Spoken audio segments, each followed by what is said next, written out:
Hello everyone, myself Sunil Pawar from New Catholic Mission High Secondary School, Jhabua. Welcome you back for the 10th class science session. Okay, as you know that we are discussing about the chapter 6 from NCERT book class 10th. Okay, so in this one we are discussing about the life processes, and this is the third part of life processes. In first part we talk about the nutrition in the plants.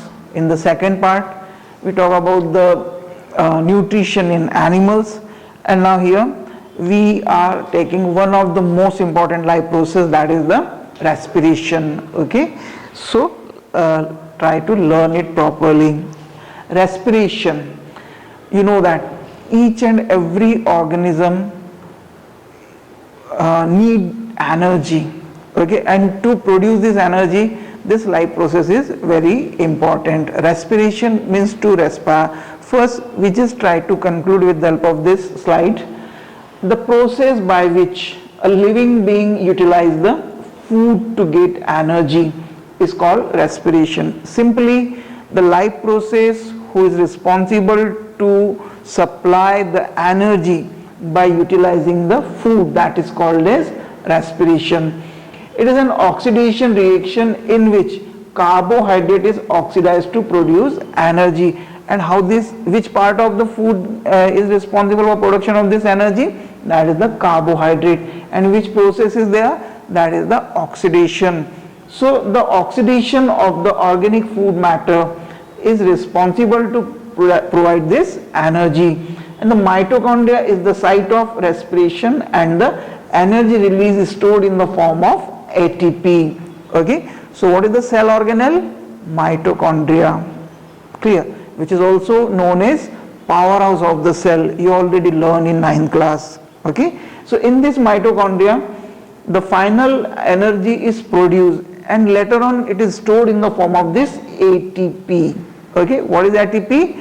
Adenosine triphosphate.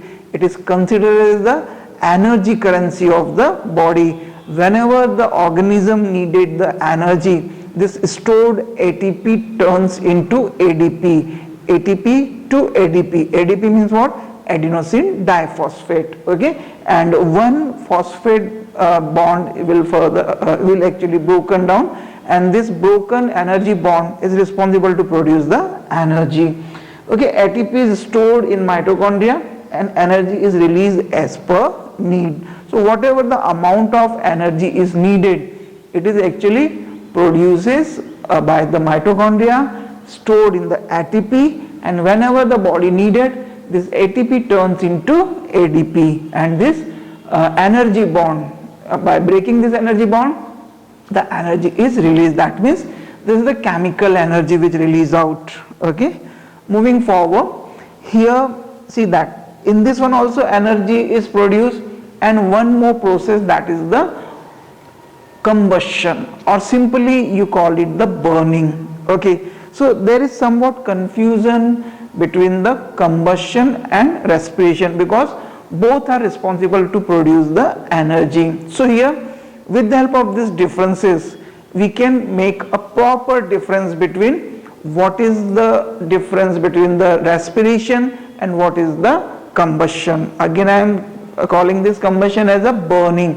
When you burn a paper, that is the combustion, and when the oxidation of food takes place in the cell, then it is the respiration. Okay, so come to the first point. It is a vital process.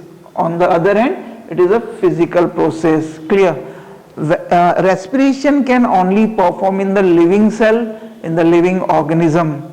Okay, while this burning or combustion can take place outside the body without using any living content. This is like burning of a paper, that is the burning or combustion. So it is a physical process, while it is a vital process.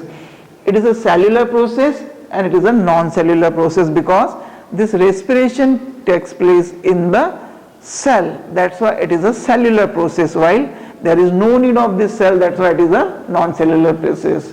It takes place at body temperature. Okay, while this combustion or burning, it takes place at higher temperature. What is the higher temperature? the burning or ignition temperature of the content, that organic matter. So that's why it needed more than body temperature while it performed at your normal body temperature. So that's why this is one of the major difference, okay. And it is a biochemical process and it is a physiochemical process. What is the meaning of biochemical process? Some biological chemicals just like enzymes and hormones, actually the enzyme are responsible to perform and hormones are responsible to control. So when these enzymes are compulsory required to perform this one, that's why it is a biochemical process, while no such enzymes are required, okay. Now it is a controlled process and it is an uncontrolled process. It can be controlled by the enzymes at different stages, okay. And the availability or the concentration of the enzyme can control the process of respiration. It takes place in presence of enzyme, as we discussed earlier, while no enzymes are required for the combustion, okay. Energy released and stored in the form of ATP, while energy is released in the form of heat and light energy. You know that when you burn a piece of paper, then light and heat energy is produced, okay. It cannot be stored anywhere. One more form, when you fire the crackers, no? So while when you are cracking the fireworks, no, then what do you observe? The light energy, the heat energy as well as sound energy is also produced, but this process is spontaneous.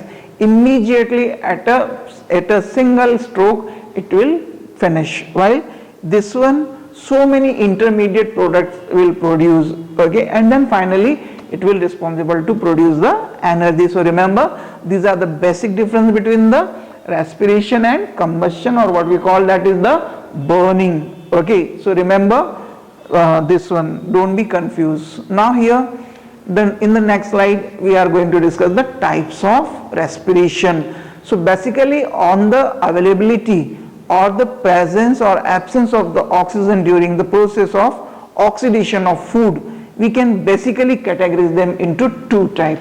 One is aerobic respiration and second is anaerobic respiration. So what is aerobic respiration?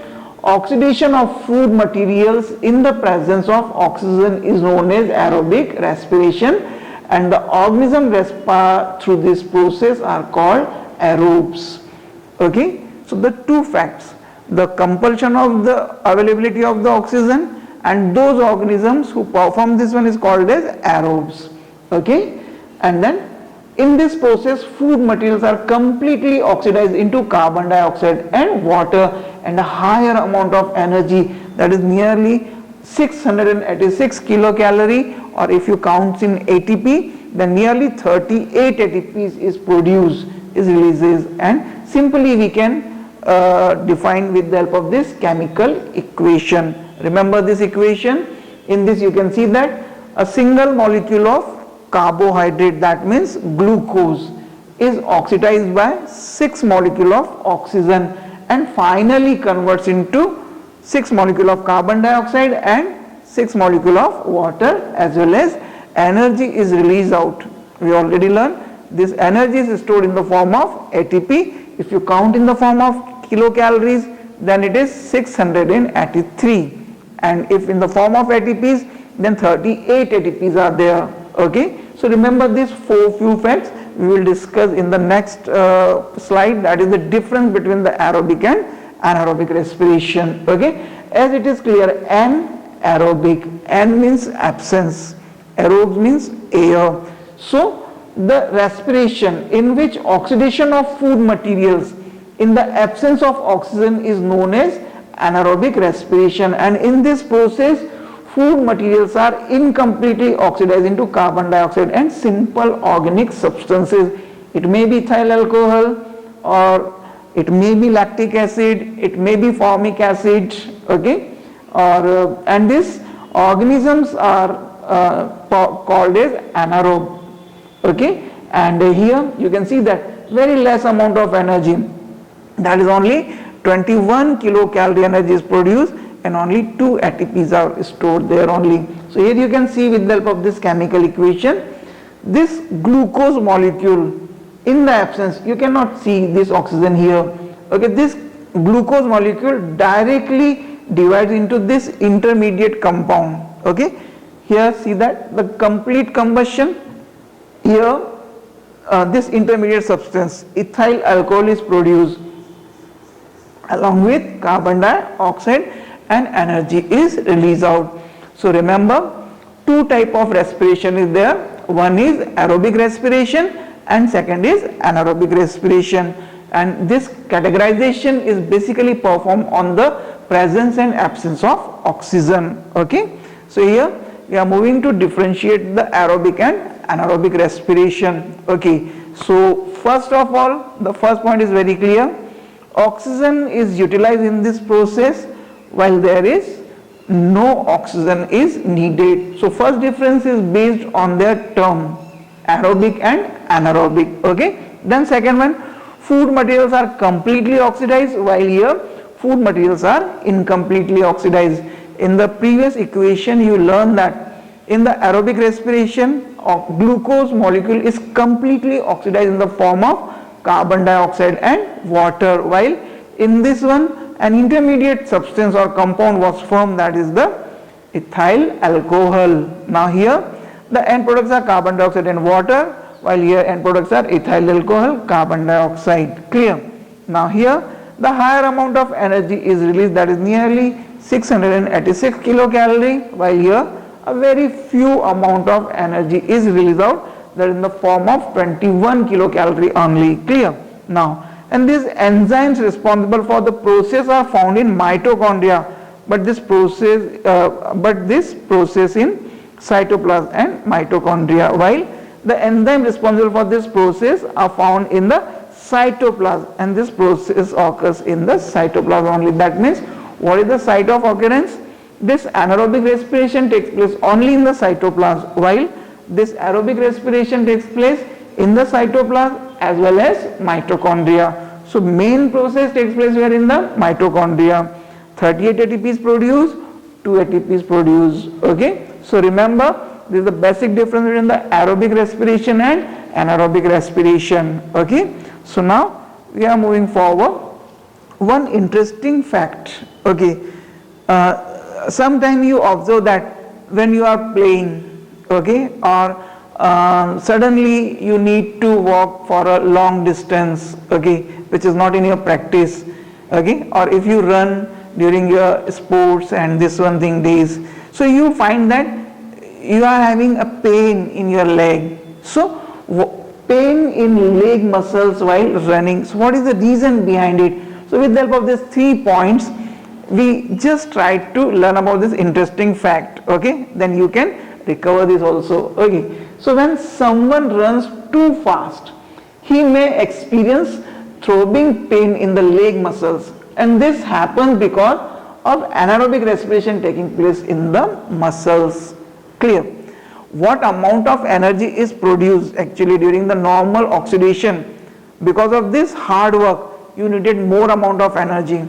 So to supply more amount of energy, there is this anaerobic respiration is also started, and this respiration, okay, during running the energy demand from the muscle cells increases, and this is compensated by anaerobic respiration, and lactic acid is formed in the process. So what happened? As I told you, ethanol, lactic acid, formic acid, butyric acid, these all are the product of the different anaerobic respiration. So in this one, in your leg muscle, this lactic acid is produced in excess, and the deposition of this lactic acid cause pain in the leg muscle, and the pain subsides after taking rest for some times, okay. So what to do? Just relax yourself, okay, sit quietly, then surely you will feel normal, okay. Why? Because when you give time, then this time, this oxygen depth or lack of oxygen is finally fulfilled by the further respiration process, and this lactic acid again turns into carbon dioxide and water, and you get relaxed. So remember, this is the important fact about this one thing. So now Here we are going to discuss what are the different steps of respiration. Okay, so in this one you can see this two facts. One, that is the breaking down of glucose into pyruvate. Clear? So see that this step happens in the cytoplasm. Glucose molecule is broken down into pyruvic acid, and glucose molecule is composed of 6 carbon atoms, while the pyruvic acid is composed of 3 carbon atoms. So one glucose molecule is divides into 2 pyruvic acid molecules. Okay, and remember this process is termed as glycolysis. Okay, and it takes place where? In the cytoplasm. It is also called as EMP. Okay, EMP pathway. 3 scientists were there, okay, who discovered this one thing: Amden, Meyerhoff and Parson. These 3 scientists who finally discover the conversion of one glucose molecule into 2 molecules of pyruvic acid, and this is called as glycolysis. So this is the first step. It is a compulsory part of aerobic respiration as well as anaerobic respiration. Now in the second, what will be the future or the end of this pyruvic acid? Further breaking down of pyruvic acid takes place in mitochondria, and the molecule form depend on the type of respiration in a particular organism. Okay, so this pyruvic acid formed where? In the cytoplasm. Now this entered into the mitochondria, and further this one further broken down either in the presence of oxygen or in the presence of oxygen as an anaerobe and aerobes, in the aerobes and anaerobes. Okay, and finally the production of ATPs takes place, and if aerobic respiration is there, then this specific cycle, that is the Krebs cycle, is actually takes place. Okay, and it is also called as this one Krebs cycle. Okay, in this one what we observe, the conversion this pyruvic acid undergoes in a cyclic process. Okay, and it produces the electrons, hydrogen ions. This hydrogen is produced in glycolysis also, and it accepted by the hydrogen acceptor, NADP. Okay, then later in the third step it enter into the ETS. What is ETS? Electron transport system. Okay, in the mitochondria, you remember in its cristae, in its wall, F1 particles are there. So these particles are responsible for continuity of this electron change, and this produce this energy. So here we can learn how this 38 ATP is produced. Actually in glycolysis 8 ATPs are produced, and in Krebs cycle 30 ATP is produced, and togetherly 38 ATPs are actually producing them. Okay, now so if you observe the respiration, so it takes place in this 2 part. One, that is the exchange of gases. Simply in the higher organism we call it the breathing, while in the lower organism there is absence of this specific respiratory organ, there is only this gaseous exchange. It is also called as the external respiration too. And second is called as internal respiration, whether it is unicellular or multicellular. This food get oxidized, and this oxidation is takes place inside the cell. That's why we call it the cellular respiration. So this is the external and this is the internal. What is the internal? It is also called as cellular respiration. Okay, now moving forward, first part, that is the exchange of gases. Okay, you know that there is such a wide range of the animals or the organism from unicellular to multicellular, and in this one you can see that with the help of this this unicellular organism perform this exchange very simply by direct diffusion with the surrounding, while in the higher organism they are having their specific respiratory organ which helps them to exchange the gas. Okay, here, so for aerobic respiration, organism need a continuous supply of oxygen, and carbon dioxide produced during the process needs to be removed from the body. So that's why it is the exchange, intake of oxygen and release of carbon dioxide. It is compulsory. Second one, different organisms use different methods for the intake of oxygen and expulsion of carbon dioxide. As you know that a wide range of varieties of organism is there, so different types of exchange is there. Diffusion is the method which is utilized by unicellular and some simple organism for these purposes. As I told you, they are having only simple cell membrane by which they can perform the exchange of gases on the basis of the concentration gradient. Okay. Now in plants also diffusion is utilized for exchange of gases. You know that these tiny apertures are there, that is called as stomatas, which is responsible for this exchange of gases. In complex animals, respiratory system does the job of exchange of gases, just like you and me. We perform this exchange of gases with the help of lungs. Okay. Now gills are the respiratory organs for the fishes. Those aquatic organisms, they utilize the dissolved oxygen in the water, and fishes take oxygen which is dissolved in the water through the gills. Okay. Now since availability of oxygen is less in the aquatic environment, so the breathing rate of aquatic organism is faster. If you see a fish, then it continuously open and close its mouth. Okay, for what? Just to intake the water and release it out through the gills, and continuously very fast it performs because of lack of oxygen, dissolved oxygen in the water. So they fulfill this one thing by increasing the breathing rate. Okay. Insects have a system of spiracles and tracheas which is used for taking in oxygen. Terrestrial organisms have developed lungs for exchange of gases, just like most of the terrestrial developed organisms use their lungs to exchange of gases. Then availability of oxygen is not a problem in the terrestrial environment, so breathing rate is slower as compared to that of the fishes. Okay, just like you and me, what is the breathing rate? 12 to 14 per minute. Okay, hardly. So here two type of organisms are there on the basis of availability of the oxygen. One is terrestrial and second is aquatic organism. Terrestrial animals are, or organisms are, which organism? Those who utilizes the atmospheric oxygen, and those who utilizes the dissolved oxygen in the water, they are the aquatic organism.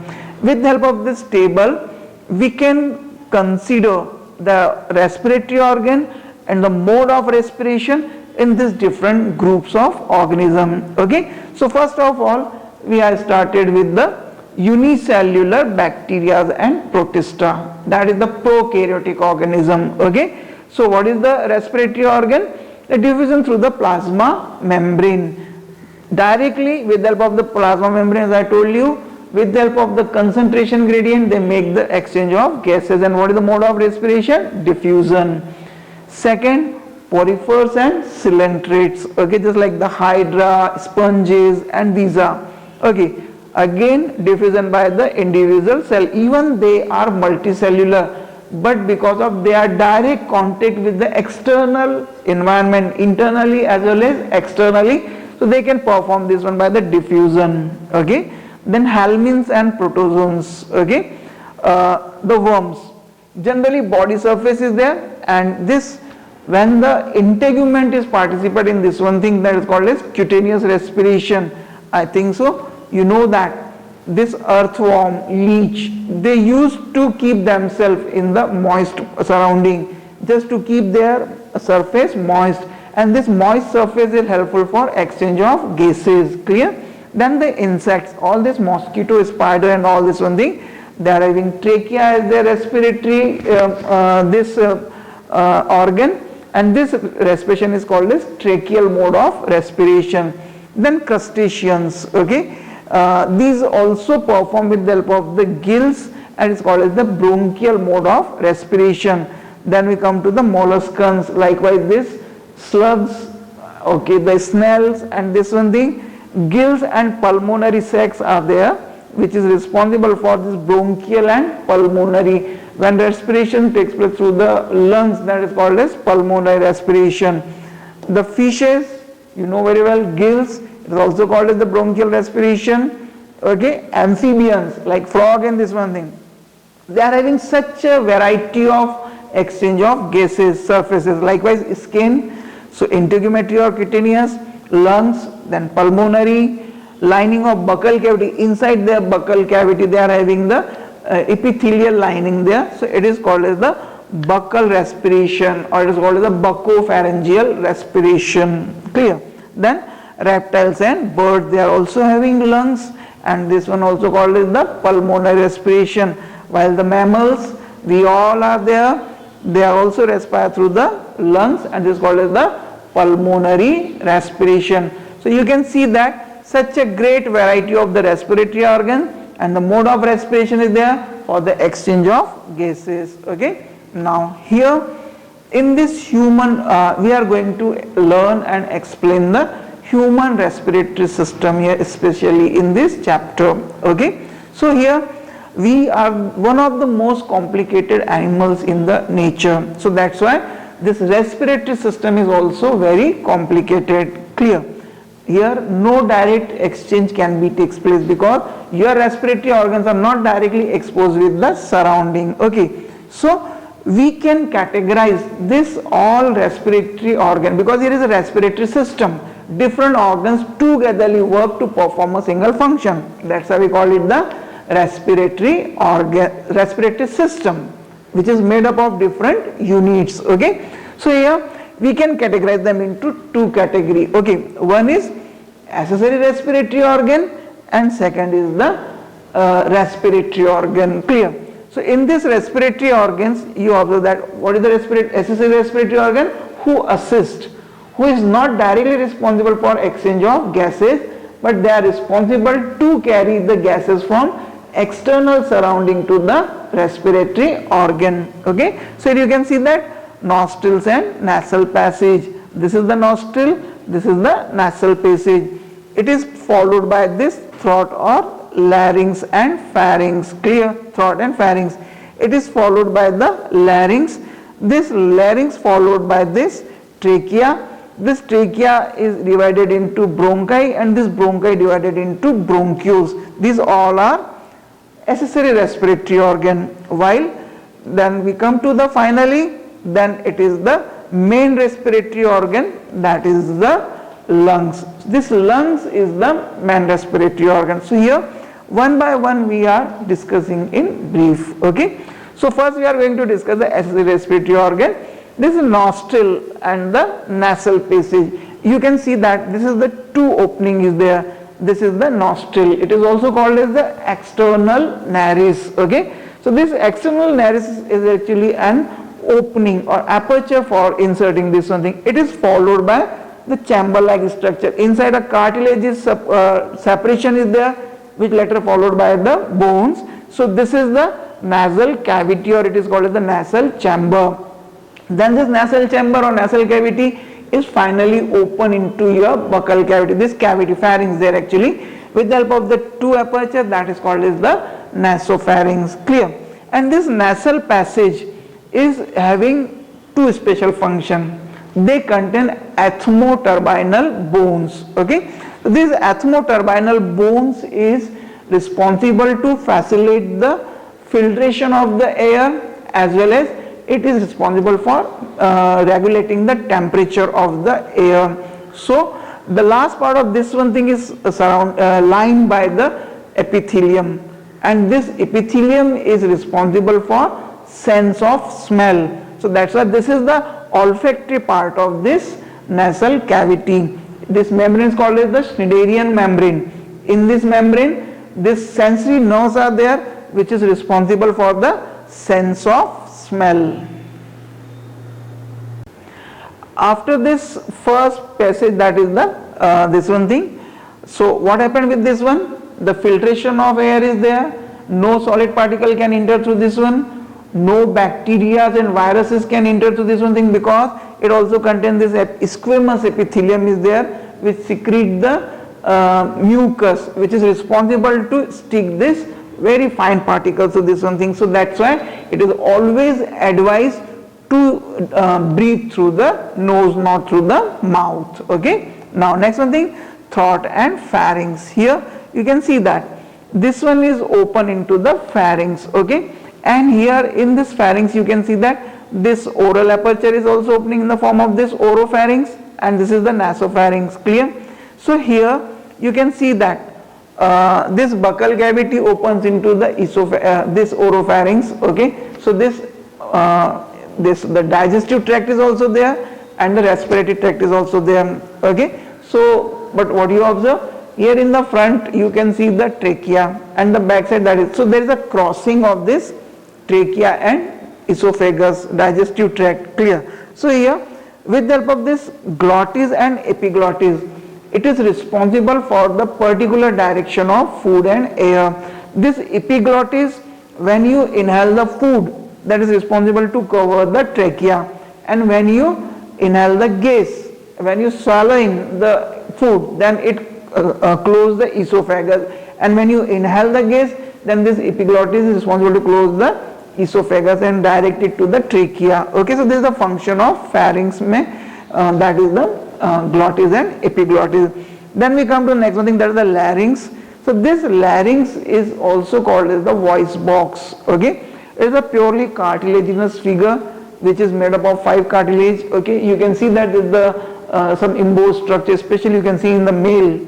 Okay, it is also called as the Adam's apple. Okay, because it is also called as the voice box too. You know that the sound is produced by this voice box. This voice box actually contains the membranous structure, or we call them the vocal cord.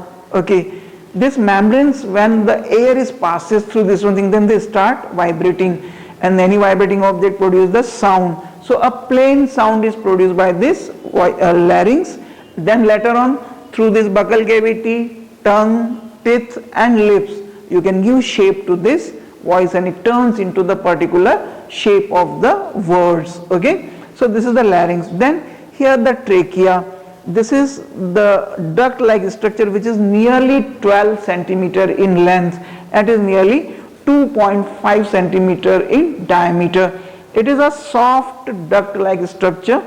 Okay, and just when there is no air at the time of exhalation, it may be shrinkage. So to protect it from the shrinkage, inside it is supported with the help of C-shaped cartilaginous ring. So these rings are arranged alternately. So it is by extending and contracting, it helps to expand and contract the trachea and also protect it from the shrinkage or the collapsing, this one thing. Okay, now this trachea is divided into 2 parts, that is called as bronchi, and now this bronchi entered in the lungs. Okay, and then inside the lung, this bronchi is further divided into bronchioles. Okay, and this bronchioles is further divided, each bronchiole divided into 10 to 12 alveolar duct, and each alveolar duct is finally ended in the form of this alveoli. What is this alveoli? It is the bulbous structure which is single membrane structure who is directly responsible for exchange of gases. Now finally we are moving to discuss the final organ, that is the lung. This is the main respiratory organs. You know that you are having a pair of lungs. Okay, it located in the thoracic cavity. Clear? In this thoracic cavity, it is very well protected by a thoracic cage. Okay, 2 lungs are there, in which right lung is slightly larger than the left lung. This is 3-lobed structure, this is 2-lobed structure, and this small size of the left lung is facilitating the working of the heart there. Okay, here you can see that this portion is called as the base. Okay, and this apical, this cone like structure is called as the apex. Clear? These lungs are actually surrounded by a membranous structure which is called as the pleural membrane. Okay, 2 pleural membranes are external and internal. So a cavity is there that is called as pleural cavity. This pleural cavity is filled with a fluid that is called as the pleural fluid, and it is responsible to keep these lungs moist and protect it from the external friction. It also keep them soft too. Okay, and sometimes because of mechanical injury or infection, there is swelling or excessive secretion of fluid, that is called as pleurisy. Okay, so remember this lung. This lung is not a hollow bag-like structure, it is like a sponge. Okay, inside it is this nearly 75 crore alveoli in a single lung. Okay, and it is responsible for increasing the surface area of this lung nearly 100 times than the surface area of your skin. So imagine that how vast it is, and it is one of the basic fact about the respiratory surface. It should be large and it should be easily exchangeable in nature. Okay, and inside you can see that these alveoli are there, which is bulbous structure, who is surrounded by the capillaries, arterioles and venules, who is responsible to bring the blood and carry out it by the exchange of gases. So remember, this is the structure of lungs, and here this thoracic cavity is further divided with the help of from the abdominal cavity with the help of this diaphragm like structure. Okay, now here we are going to discuss the mechanism of respiration, or we can call the breathing. Okay, so in this one, basically breathing is a mechanical process, it is not a biological process. No enzymes are participating in this one. Okay, and in this one you can see that two steps actually involved in breathing. One is inspiration and second is expiration. This inspiration is also called as inhalation, and this expiration is also called as exhalation. In inspiration, this taking air into the lung, while in this expiration, discharging the air from the lungs. Okay, and the process of breathing is accomplished through the changes in the volume and air pressure of the thoracic cavity. So two facts are responsible there. One, that is the volume of the thoracic cavity, and second, which is pressure developed by the thoracic cavity. Remember, your lungs are not muscular, they are unable to contract and expand their own. So just by changing the volume of the thoracic cavity, by increasing the pressure and by decreasing the pressure, it is responsible for this two process exchange of gases, that is the inhalation and exhalation. Okay, so now first we are going to discuss the inspiration or inhalation. Clear? Inhalation, when you want to inhale or insert the gas from outside, then it need to expand the volume of thoracic cavity, and this can be expanded by extending the thoracic cage. Okay, as well as here this diaphragm, it also become flattened in nature. Clear? So this one is responsible to increase the volume of the thoracic cavity. So it releases from the pressure from the lungs, and the internal pressure is become lower than the external atmospheric pressure, so air will rushes from outside to inside. Clear? So two basic things are there. One, that is the thoracic muscles. Okay, and each and every, you know that na, your thoracic cage is made up of 12 pairs of ribs. In this, 7 rib pairs is completely attached in the sternum, while 5 ribs are only attached till this one thing. Clear? So this pair of ribs is connected with the help of pair of cross muscles. These muscles are specifically called as intercostal muscle, internal intercostal muscle and external intercostal muscle. So they just work in a pair. When one contract, then second expand. So first of all, during the inhalation, when internal intercostal muscle contract, then external will expand, and it is responsible to bring this thoracic cage out. Okay, at the same time, this diaphragm is also expanded because of contraction of the muscle. It is stretched and it becomes straightened. It is responsible to increase the volume of the thoracic cavity. So air will rushes from outside to inside, and you can see that what is the passage from nostril to pharynx, pharynx to glottis, glottis to larynx, larynx to trachea, trachea to bronchi, bronchi to bronchioles, bronchiole to alveolar ducts, and finally it will reaches to alveoli, where it can be exchanged. So this way you can see that air inserted, and this is the inspiration. Then second, the expiration or the exhalation, just opposite process actually perform here. In this one what happened? Now external intercostal muscle will contract, okay, and internal will expand. It is responsible to bring back the thoracic cage inward. Same time, this diaphragm is also become cone shape in nature. It is also responsible to reduce the volume of thoracic cavity.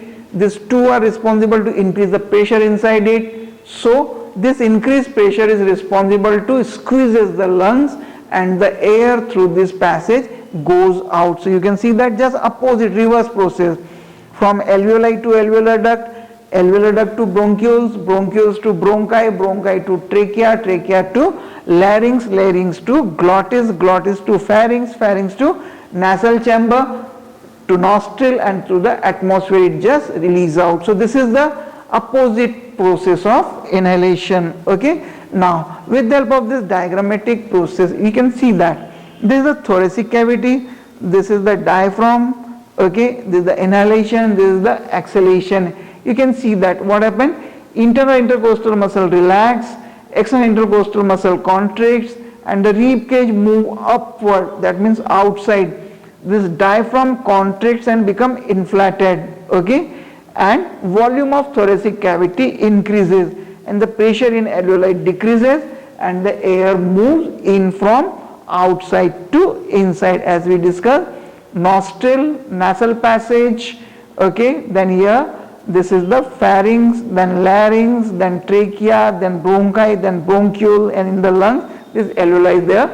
Just opposite process takes place with the exhalation. Just from this one thing, the reverse procedure of this process which is responsible to release it out. Okay, so this breathing is just a physical process in which the air is reaches to alveoli, but from this one thing it need to get to different parts of the body. So your blood transportation is responsible to perform this one thing, and here the main important role is played by the hemoglobin which is present in the RBC. Okay, oxygen attach with the hemoglobin and form the oxyhemoglobin. This oxyhemoglobin is carried through the blood to the tissue where there is lack of oxygen and excess of carbon dioxide. Then on the basis of the this concentration gradient it exchanges the gases. Oxygen is given to the tissue or cell and carbon dioxide is received by this hemoglobin, and now again it forms the temporary compound, that is the carboxyhemoglobin. It brings back with the help of the veins to the lungs, and here in the lungs again on the basis of the concentration gradient it releases to the alveoli, and through the alveoli with the reverse track it releases out from the body. So this is the inhalation and exhalation as well as the transportation of the gases which takes place inside the body. Okay, before thanking you I just want to discuss one more term that is called as the fermentation. Okay, fermentation is actually not a directly biological, it is a biological process, but it is not actually an anaerobic respiration. It is extracellular process in which food is used to oxidize outside the body in the absence of oxygen with the help of the enzymes to produce different product. Okay, you know that you use this fermentation in your day-to-day life, and you saw your family members, especially your mama, used to cook your food. They're like idli, dosa, khaman. Okay, so during this one thing they used to ferment the bantam. Okay, this batter is actually fermented and it expanded just like jalebi, khameer, lana, what you say. Okay, similarly the whole wine industry is purely based on this fermentation process. All these different varieties of the wine is actually produced by different varieties of bacteria. Similarly, whole bakery industry is based on this fermentation. Clear? Simply different lactic acid, butyric acid, benzoic acid, okay, vinegar, acetic acid, this all is also produced by this one thing. Okay, so remember this fermentation is also very important, and the whole process of respiration we also learn that. So I hope that you learn it well. Okay, you understood it. Okay, and this is my again humble request, please spare your time, watch this video once, twice or thrice, just go through your NCERT books, learn this one and try to find out the solutions of the questions. So till the next time, all the best and thank you.